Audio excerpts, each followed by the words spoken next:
অবশেষে আমরা দীর্ঘ প্রতীক্ষার পরে চলে আসছি সেই মনসা মুরাতে। আসলে এটা নিয়ে অনেক মিথ বা লোককথা প্রচলিত আছে যে এখান থেকে যদি কেউ বাঁশ কেটে নেয় অথবা বাঁশের কঞ্চি বা বাঁশপাতা যদি কেউ নিয়ে যায় সেটা নাকি সাপ আকারে ফিরে আসে। তো আসলে এগুলার আমরা এখানে এসে যতটুকু জানতে পারলাম যে এগুলার কোনোটাই বাস্তব না। তবে লোকমুখে এখনো প্রচলিত আছে যে যদি কেউ এখান থেকে বাঁশ বা বাঁশের কঞ্চি বা বাঁশপাতা কোনো কিছু নিয়ে যায় তাহলে তার নাকি ক্ষতি হয়। আসলে এটার কতটা বাস্তবতা বা কতটা এই কথার যৌক্তিকতা আছে আমরা এটা আসলে কোনো কিছু জানি না। তো আমরা একটু বাঁশমুড়ার ভিতরে যাই, দেখি আসলে এখানে কি ক্ষতি করে কি। তো একসময় একদম বাঁশবাগানের সেই মাঝখানে, আর চতুর্দিকে বাঁশে ঘেরা ঝোপঝাড় একেবারে। আসলে দেখে বোঝা যাচ্ছে যে এখান থেকে কেউ কখনো বাঁশ বা বাঁশের কঞ্চি গুলো কেউ পরিষ্কার বা কাটাকাটি কেউ কোনো কিছু করে না। তো এখানকার হচ্ছে আমাদের যারা সনাতন ধর্মাবলম্বী আছে তাদের একটা খুব গুরুত্বপূর্ণ স্থান।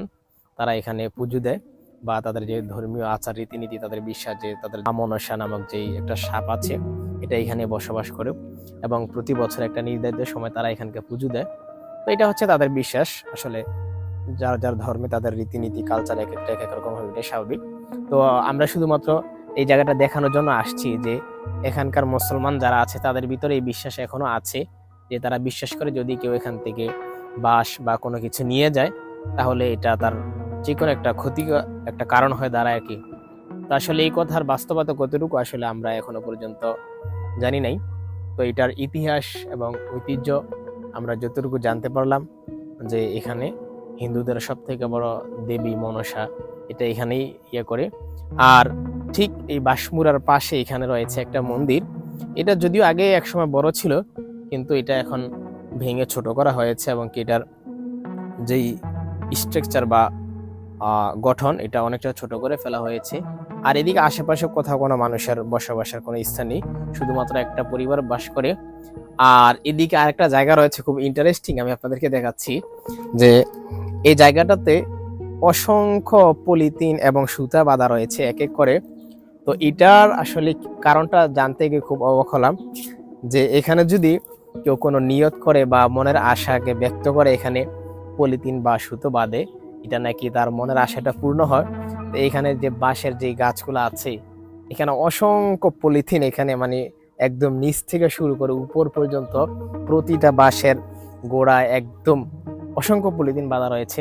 শুধু এটা না, আশেপাশের যে আরো বাঁশমুড়া আছে, যে বাঁশের যে ঝাড়গুলো আছে প্রত্যেকটা বাঁশের ভিতরে এখানে মানে পলিথিন এতভাবে বাঁধা যে মানুষের বিশ্বাস কতটুকু অগাধ হলে মানুষ এটা করতে পারে। তো জানি না এটা কারা বেঁধেছে, হিন্দুরা নাকি মুসলমানরা।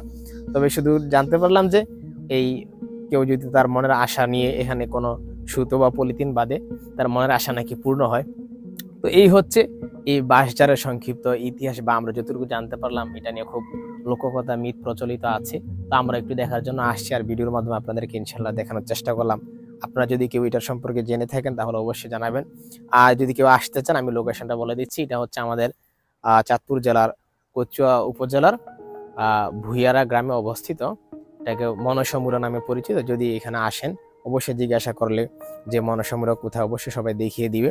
আর এই বাঁশমুড়াটা অনেক লম্বা বিস্তীর্ণ, বিরাট জায়গা জুড়ে, এদিকে অনেকটাই জায়গা। আসলে এটার কোনো বাহির থেকে বোঝা যায় না যে এটা আসলে কতটুকু বিস্তীর্ণ। এখানকার মানুষের লোক সমাগম বা মানুষের আনাগোনা একেবারে নেই বললেই চলে। হ্যাঁ, এটা হচ্ছে যে বাহিরের দিকের অংশটা, এটা খুব একদম নিরিবিলি নিস্তব্ধ একটা জায়গা। এটা বোঝা যাচ্ছে যে আসলে কি জন্য এটার এত লোককথা বা এত ভয়ভীতির কারণ।